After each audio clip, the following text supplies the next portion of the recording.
Good morning, everyone. Our new chapter है अतिथि तुम कब जाओगे। अपना नया पाठ शुरू करते हैं जो कि शरद जोशी द्वारा लिखा गया है। अतिथि तुम कब जाओगे। शरद जोशी के बारे में जानते हैं पहले। उनका जन्म 21 मई 1931 उज्जैन, मृत्यु हुई थी उनकी 5 सितंबर 1991 को मुंबई में। मतलब उनका जन्म हुआ 21 मई 1931 में और मृत्यु हुई 5 सितंबर 1991 में। अपने समय के अनूठे व्यंग्य रचनाकार थे।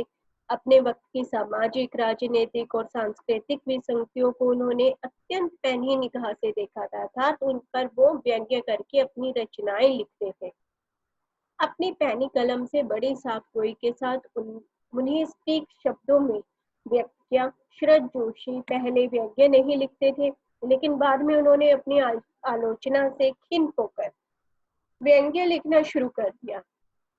वह भारत के पहले व्यंग्यकार थे जिन्होंने पहली बार मुंबई में चकलस के मंच पर 1968 में गद्य पढ़ा और किसी कवि से अधिक लोकप्रिय हुए। उनका जीवन परिचय देखते हैं। शरद जोशी का जन्म 21 मई 1931 को उज्जैन में हुआ था। क्षितिज, छोटी सी बात, साँचो आँच नहीं, गोधूली और उत्सव फिल्में लिखने वाले शरद जोशी ने 25 साल तक कविता के मन से गद्य पाठ किया। 5 सितंबर 1991 में मुंबई में उनका निधन हो गया। उन दिनों सब चैनल पर उनकी कहानियों और व्यंग्यों पर आधारित सिटकॉम लापतागंज पसंद किया जाता रहा है। उन्होंने लिखा था, अब जीवन का विश्लेषण करना मुझे अजीब लगता है। बढ़ चढ़कर यह कहना कि जीवन संघर्षमय रहा, लेखक होने के कारण मैंने दुखी जीवन जिया, कहना फिजूल है। जीवन होता ही संघर्षमय है। किसका नहीं होता, लिखने वाले का होता है तो क्या अजब होता है। शरद जोशी का जन्म 21 मई 1931 को उज्जैन में हुआ। वो अपने तरह के पहले व्यंग्यकार थे, मतलब भारत के वो पहले व्यंग्यकार थे। उन्हें बाद में पद्म श्री से भी नवाजा गया था। ठीक है, वो केवल कविताएं नहीं लिखते थे, वो मंच पर भी गद्य पढ़ते थे और उन्होंने बहुत सारी फिल्में और दूरदर्शन के लिए नाटक भी किए हैं, लिखे हैं। और उनका सबसे फेमस जो नाटक है, जो सच कहूँ जो मुझे बहुत पसंद है। ठीक है, अभी लॉकडाउन में बहुत सारे प्रोग्राम वापस आ रहे हैं, लेकिन मेरा बहुत मन था कि सब टीवी काश लापतागंज लगाए दोबारा, क्योंकि सच में शरद जोशी ने लापतागंज की कहानी जैसे बुनी है ना। आप लोग सच में एक बार लापतागंज देखना, जिसने नहीं देखा। बहुत ही हास्यास्पद है, बहुत ही इंटरेस्टिंग है। मतलब इतना अच्छा उन्होंने लापतागंज बनाया है ना, मतलब की कहानी इतनी अच्छी है और फ्रेश मूड हो जाता है एकदम देखकर। लापतागंज तो मेरा हमेशा से उनका फेवरेट रहा है। उनकी कहानियां भी और उनके जो सब टीवी पर जो करेक्टर्स हैं, स्पेशली मामा का करेक्टर और मतलब जो दर्जी का करेक्टर है, वो भी एक एक करेक्टर बहुत अच्छा है, बहुत बढ़िया। एक एक कहानी भी बहुत अच्छी है और करेक्टर भी बहुत अच्छा है। तो ये कहीं ना कहीं शरद जोशी का कमाल है कि उन्होंने इस तरह से कहानियों का ताना बाना बुना है ना। आगे बढ़ते हैं। और वो कहते भी हैं कि ऐसा नहीं है कि लेखक का जीवन सिर्फ संघर्षमय होता है, मेरा जीवन भी संघर्षमय रहा। वो कहते हैं कि संघर्ष तो हर किसी के जीवन में होता है और संघर्ष करने वाला व्यक्ति ही शायद कहीं ना कहीं सफल हो पाता है। ठीक है, उनका ऐसा मानना था। उन्होंने बहुत सारे कड़वाहट, हास्यास्पद, मनोविनोद और चुटीलापन व्यंग्य रूप में प्रस्तुत किए हैं और जो उन्हें जनप्रिय और लोकप्रिय रचनाकार बनाता है। उन्होंने टेलीविजन के लिए ये जो है जिंदगी, विक्रम बेताल भी उन्हीं की रचना पर आधारित है। सिंहासन बत्तीसी भी, वाह जनाब, देवी जी, प्याले में तूफान, तानिया नार के और ये दुनिया गजब के आदि धारावाहिक लिखे। और कुछ दिनों पहले सब चैनल पर उनकी कहानियों और व्यंग्य पर आधारित लापतागंज, शरद जोशी की कहानियों का पता बहुत पसंद किया जाता रहा है। और बहुत ही दुखद बात है कि ये जब प्रोग्राम आता था उन्हीं दिनों शरद जोशी जी की मृत्यु मुंबई में हो गई थी। शरद जोशी की रचनाएं अगर देखें तो व्यंग्य संग्रह उन्होंने लिखे हैं, नाटक उन्होंने लिखे, फिल्म लेखन भी उन्होंने किया है और दूरदर्शन धारावाहिक भी उन्होंने किए हैं। अभी कहानी पढ़ते हैं, जो अपने सिलेबस में कहानी है तुम कब जाओगे अतिथि, उसको विस्तार से पढ़ते हैं। ठीक है। आप तुम्हारे आगमन के चतुर्थ दिवस पर यह प्रश्न बार बार मन में घुमड़ रहा है, तुम कब जाओगे अतिथि।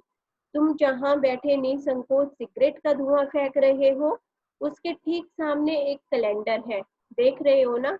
इसकी तारीखें अपनी सीमा में नर्मता से फड़फड़ाती रहती हैं। विगत 2 दिनों से मैं तुम्हें दिखाकर तारीखें बदल रहा हूँ। तुम जानते हो, अगर तुम्हें हिसाब लगाना आता है, कि ये चौथा दिन है, तुम्हारे सत आतिथ्य का चौथा भारी दिन, पर तुम्हारे जाने की कोई संभावना प्रतीत नहीं होती। लाखों मील लंबी यात्रा करने के बाद वे दोनों एस्ट्रोनॉट्स भी इतने समय चांद पर नहीं रुके थे जितने समय तुम एक छोटी सी यात्रा कर मेरे घर आए हो। तुम अपने भारी चरण कमलों की छाप मेरी जमीन पर अंकित कर चुके। तुमने एक अतरंग निजी संबंध मुझसे स्थापित कर लिया। तुमने मेरी आर्थिक सीमाओं की बेचैनी चट्टान देख ली। तुम मेरी काफी मिट्टी खोद चुके। अब तुम लौट जाओ अतिथि। तुम्हारे जाने के लिए यह उस समय अर्थात हाई टाइम है। क्या तुम्हें पृथ्वी नहीं पुकारती। शरद जोशी जी के घर कोई अतिथि आए हैं, उनके घर पधारे हैं और वो बोल रहे हैं कि अब तुम्हें 4 दिन हो गए हैं आए हुए। किसी के घर कोई बिना बुलाए पहुंच जाए तो शायद वो भारी सा लगने लगता है। वो ऐसा प्रतीत होने लगता है कि पता नहीं क्यों आया है। और जब ऐसा वक्त हो कि उनके घर में किसी बच्चे के पेपर हो, ठीक है, आर्थिक तंगी से भी वो परिवार जूझ रहा हो, या आर्थिक तंगी से ना भी जूझ रहा हो, तो कहीं ना कहीं अपनी अपनी जो अपना एक बैलेंस होता है, अपना एक सिस्टम होता है, वो कहीं ना कहीं किसी के बेवजह आने से थोड़ा बहुत बिगड़ जाता है। लेकिन जो इनके घर मेहमान आए हैं वो तो 4 दिन से बैठे हैं और जाने का नाम भी नहीं ले रहे। तो वो कभी कभी अपने मन ही मन में बोल रहे हैं कि मैं तुम्हें रोज कैलेंडर दिखा दिखा के तारीख बदल रहा हूँ, फिर भी तुम नहीं जा रहे। और तुम्हें हिसाब तो आता होगा, तुमने अंदाजा तो लगा लिया होगा कि तुम 4 दिन से आए बैठे हो। और जो एस्ट्रोनॉट थे वो भी इतने दिन नहीं रुके थे, उन्हें भी पृथ्वी की याद आ गई थी, वो भी वापस आ गए थे, लेकिन तुम हो कि अपने घर नहीं जा रहे। आगे बढ़ते हैं। उस दिन जब तुम आए थे, मेरा हृदय किसी अज्ञात आशंका से उड़क धड़क उठा था। अंदर ही अंदर में कहीं मेरा बटुआ कांप गया। उसके बावजूद एक स्नेह भीगी मुस्कुराहट के साथ मैं तुमसे गले मिला था और मेरी पत्नी ने तुम्हें सादा नमस्ते भी की थी। तुम्हारे सम्मान में ओ अतिथि, हमने रात के भोजन को एकाएक उच्च मध्य वर्ग के डिनर में बदल दिया था। तुम्हें स्मरण होगा, 2 सब्जियों और रायते के अलावा हमने मीठा भी बनाया था। इस सारे उत्साह और लगन के मूल में एक आशा थी कि दूसरे दिन किसी रेल से एक शानदार मेहमान नवाजी की छाप अपने हृदय में ले तुम चले जाओगे। हम तुमसे रोकने के लिए आग्रह करेंगे, लेकिन तुम नहीं मानोगे और एक अच्छे अतिथि की तरह चले जाओगे। पर ऐसा नहीं हुआ। दूसरे दिन भी तुम अपनी अतिथि सुलभ मुस्कान लिए घर में ही बने रहे। हमने अपनी पीड़ा पी ली और प्रसन्न बने रहे। स्वागत सत्कार के जिस उच्च बिंदु पर हम तुम्हें ले जा चुके थे, वहां से नीचे उतर हमने फिर दोपहर के भोजन को लंच की गरिमा प्रदान की और रात्रि को तुम्हें सिनेमा भी दिखाया। हमारे सत्कार का यह आखिरी छोर है जिससे आगे हम किसी के लिए नहीं बढ़े। इसके तुरंत बाद भावभीनी विदाई का वह भीगा हुआ क्षण आ जाना चाहिए था जब तुम विदा होते और हम तुम्हें स्टेशन तक छोड़ने जाते, पर तुमने ऐसा नहीं किया। बहुत परेशान हो चुके हैं शरद जोशी जी अपने अतिथि जो उनके घर आए हुए हैं उनको लेकर। वो कहते हैं कि हमने अपनी तरफ से बढ़ चढ़कर तुम्हें बहुत अच्छा डिनर कराया और ये सोचा था कि तुम शायद अगली सुबह अच्छी तरह एक दिन आओ, बगैर तुम्हारी कर दी अच्छे से। मेरी पत्नी ने भी तुम्हारा आदर सम्मान किया, नमस्ते भी की, बहुत अच्छा डिनर भी बनाया, हमने बहुत मान सम्मान दिया तुम्हें। हमें लगा था तुम अगले दिन अपने घर जाओगे और जाते जाते तुम फील करोगे कि मैं नहीं जाना चाहता, या हमारा आदर भाव पे रिस्पेक्ट करोगे कि हाँ तुमने मेरा बहुत अच्छे से आदर सत्कार किया था। लेकिन ऐसा नहीं हुआ, ना तो तुम गए ना वो भावनाएं हमसे जुड़ी। तीसरे दिन की सुबह तुमने मुझसे कहा कि मैं धोबी के कपड़े धोना चाहता हूँ, धोबी को कपड़े देना चाहता हूँ। यह आघात अप्रत्याशित था और इसकी चोट मार्मिक थी। तुम्हारे समीप्य की वेला एकाएक क्यों रबर की तरह खिंच जाएगी, इसका मुझे अनुमान न था। पहली बार मुझे लगा कि अतिथि सदैव देवता नहीं होता, वह मानव और थोड़े अंशों में राक्षस भी हो सकता है। जब उनके अतिथि ने कहा कि मेरे कपड़े गंदे हो गए हैं और मैं तुम्हारे धोबी से ये कपड़े धुलवाना चाहता हूँ, मतलब उसका रुकने का मन था भाई, इसलिए वो जाना नहीं चाहता था।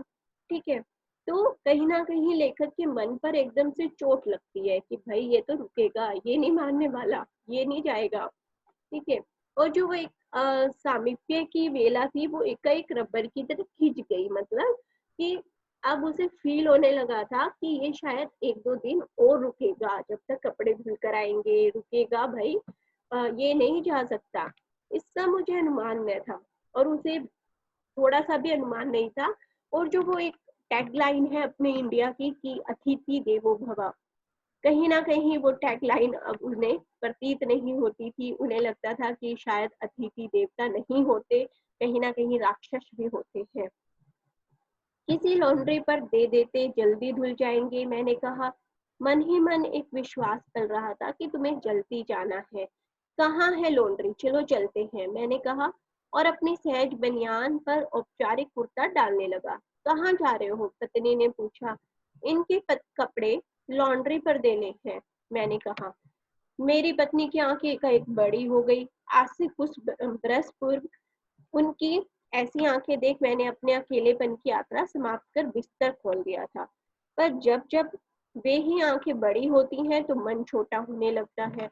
वे इस आशंका और भय से बड़ी हुई थी कि अदिति अतिथि अधिक दिनों तक ठहरेगा। मतलब उनकी पत्नी भी गुस्से से बड़ी आंखें करके उनकी तरफ देख रही है कि तुम उसे मना नहीं कर सकते, लॉन्ड्री के पास जा रहे हो उसके साथ कपड़े देने के लिए। तो कहीं ना कहीं वो एक डर था लेखक को भी, और उनकी पत्नी का जो डर था कि लेखक भी कुछ नहीं कर पा रहे इस काम में। तो चलो देखते हैं आगे क्या होता है। और आशंका निर्मूल नहीं थी। अतिथि तुम जा नहीं रहे, लॉन्ड्री पर दिए कपड़े धुल कर आ गए हैं और तुम यही हो, अब कपड़े भी धुल कर आ गए हैं। लेकिन अतिथि अभी भी जाने का नाम नहीं ले रहे।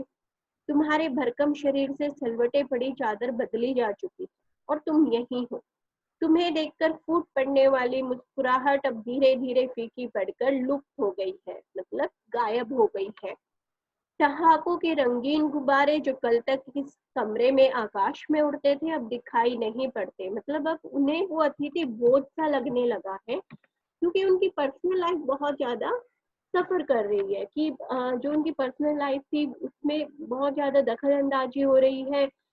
बेचारों ने अपने ने उनके कपड़े रोज धुलवा रहे हैं, बेडशीट तक बदल दी है, लेकिन अतिथि है कि वहीं बैठा है, वो जाने का नाम ही नहीं ले रहा। गैंग चर्चा के क्षेत्र के सभी कौंसलों से टप्पे खाकर फिर सेंटर में आकर चुप पड़ी है। अब इसे न तुम हिला रहे हो न मैं। कल से मैं उपन्यास पढ़ रहा हूँ और तुम फिल्मी पत्रिका के पन्ने पलट रहे हो। शब्दों का लेन देन मिट गया और चर्चा के विषय चूक गए। मतलब सब कुछ तो कर लिया उन्होंने, उपन्यास पढ़ लिया, फिल्मी पत्रिका पढ़ ली, शब्दों का लेन देन हो गया, सारे विषयों पे चर्चा हो गई। परिवार, बच्चे, नौकरी, फिल्म, राजनीति, रिश्तेदारी, तबादले, पुराने दोस्त, परिवार नियोजन, महंगाई, साहित्य, और यहाँ तक कि आंख मार मार कर हमने पुरानी प्रेमिकाओं का भी जिक्र कर लिया। और अब एक चुप्पी है, मतलब हर तरीके से उन्होंने हर टॉपिक पे बात कर ली, लेकिन अतिथि तो यही है। तो हाथ अब शने शने बोरियत में रूपांतरित हो रहा है। शने शने मतलब धीरे धीरे। भावनाएं गालियों का स्वरूप धारण कर रही हैं, पर तुम नहीं जा रहे। किस अदृश्य गौण से तुम्हारा व्यक्तित्व यहाँ चिपक गया है, मैं इस भेद को सपरिवार नहीं समझ पा रहा हूँ। मतलब सिर्फ लेखक ही नहीं, उनका पूरा परिवार नहीं समझ पा रहा है कि वो किस प्रेम से उनके परिवार से चिपक गए हैं। बार बार यही प्रश्न उठ रहा है, तुम कब जाओगे अतिथि? कल पत्नी ने धीरे से पूछा था, कब तक टिकेंगे ये? मैंने कंधा उचका दिए। क्या कह सकता हूँ, मैं तो आज खिचड़ी बना रही हूँ, हल्की रहेगी। मैंने भी कह दिया, बनाओ।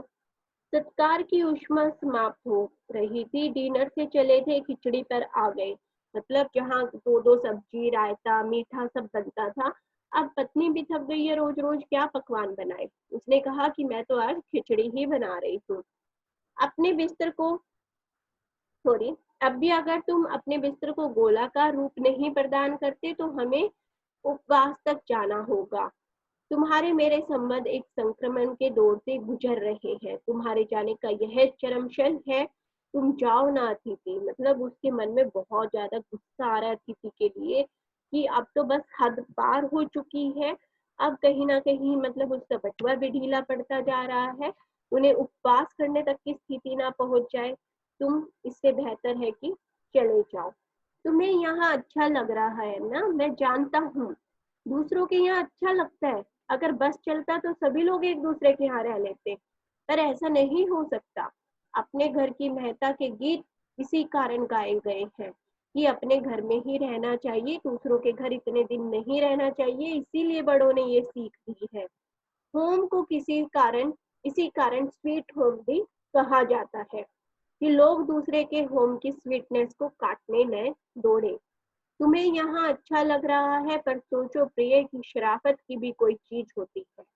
और गेट आउट भी एक वाक्य है जो बोला जा सकता है। ठीक है, अब वो मन अपने ये सब बातें वो अपने मन में बोल रहा है, उन्हें अतिथि के सामने नहीं बोल रहा। फिर भी अपने खराटों से एक और रात गुंजायमान करने के बाद कल जो किरण तुम्हारे बिस्तर पे आएगी, वह तुम्हारे यहाँ आगमन के बाद 5वें सूर्य की परिचित किरण होगी।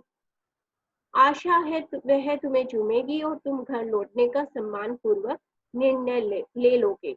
मेरी सहनशीलता की वह अंतिम सुबह होगी। उसके बाद मैं स्टैंड नहीं कर सकूंगा और लड़खड़ा जाऊंगा। मेरे अतिथि, मैं जानता हूँ कि अतिथि देवता होता है, पर आखिर में मैं भी मनुष्य हूँ। मैं कोई तुम्हारी तरह देवता नहीं हूँ। एक देवता और एक मनुष्य अधिक देर तक साथ नहीं रहते। देवता दर्शन करके लौट जाता है, तुम लौट जाओ अतिथि। इसी में तुम्हारा देवत्व सुरक्षित रहेगा। यह मनुष्य अपनी वाली पर उतरे, उसके पूर्व तुम लौट जाओ। उफ, तुम कब जाओगे अतिथि? ठीक है, लास्ट पैरे में भी बोलता है कि मैं उम्मीद करता हूँ कि जो तुम ये रोज रात भर खराटे लेते हो और जो सुबह तुम्हारी किरण बिस्तरे पर पड़ेगी, मतलब जो सुबह सूरज उगेगा और सूरज की किरण तुम्हारी बिस्तरे के पास आएगी, शायद वो किरण हमारे घर में तुम्हारी आखिरी किरण होगी। ठीक है, आखिरी सुबह होगी और तुम खुद से 5वें दिन, छठे दिन बोलोगे कि अब मैं जाना चाहता हूँ। और शायद चले जाना ही बेहतर होगा, क्योंकि अतिथि को हम देवता मानते हैं और एक अब मैं मनुष्य हूँ, मेरी मनुष्यता की सहनशीलता पार हो चुकी है। मैं नहीं तुमसे कोई भी अपशब्द बोलना चाहता, इसीलिए उम्मीद करता हूँ कि तुम अब बिना मेरे गुस्सा दिलवाए, बिना मुझे कुछ अपशब्द बुलवाए, तुम यहाँ से, हमारे घर से वो छठे दिन चले जाओ। मैं यही उम्मीद करता हूँ तुमसे। ठीक है, यानी कि पूरी कहानी में कहीं ना कहीं एक अतिथि के लिए बोला गया है कि अतिथि को ज्यादा दिन किसी के घर नहीं रहना चाहिए। अपना घर ही सबसे भला होता है और शायद इसीलिए कहा जाता है होम स्वीट होम। शायद अपने घर रहकर बंदा कुछ भी कर सकता है, उसकी खुद की पर्सनल लाइफ होती है, और हमें किसी दूसरे के घर बिन बुलाए या बिन दूसरे का वो किए इतने दिन नहीं रहना चाहिए। ठीक है, तो दूसरों की भी मान सम्मान का ध्यान रखना चाहिए और उनकी भी पर्सनल लाइफ का ध्यान रखना चाहिए। ठीक, उम्मीद करती हूँ समझ आया होगा chapter. Thank you, have a nice day.